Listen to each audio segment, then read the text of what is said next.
नमस्कार मु Sukanta Odisha skill development रे प्रोजेक्ट हेड भाव में काम करुच्ची। तो आज गोटे टॉपिक उपर मु आसी तो ओडिशा सरकार तरफ पुणी गोटे वैकेंसी युवपीढ़ी मान बाहरी। तो भुवनेश्वर ट्रेनिंग सेंटर खोल जाइए। तो गोटे हूँ बैंकिंग ट्रेनिंग चली 2 मंथ ट्रेनिंग चली।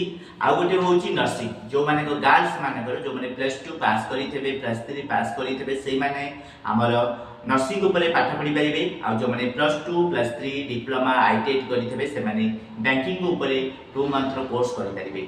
सरकार तरफ सब प्रकार से सुविधा दि जाए। ट्रेनिंग सेंटर में सब प्रकार आपको फ्री एंड कोर्स रे ट्रेनिंग देवे, फ्री रे पाठ पढ़ेबे, फ्री रे खाइबा को देबे, फ्री रे कंप्यूटर सिखेबे, सब फ्री रे पढ़ेबे। ता सहित 100% चाकरी रो सुजोग से माने देबे। सरकार कर ए जो योजना को आपण माने हाथ छड़ा करंतु नहीं। तळे दिया जाइथिबा कांटेक्ट नंबर को कॉल करंतु, से सेंटर सहित जोगाजोग करंतु, ताकर डॉक्यूमेंट पार्ट उपरे ताको कॉल करके बुझंतु। आउ जहाँ बाकी रही गला ताको सहित जोगाजोग करंतु, ताको सेंटर को विजिट करंतु। सेठी कौन सब फैसिलिटी अछि, कौन सब सुविधा मिली।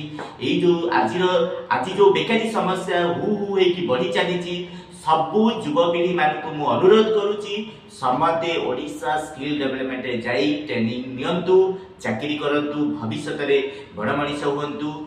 जय जगन्नाथ, जय मां शारदा।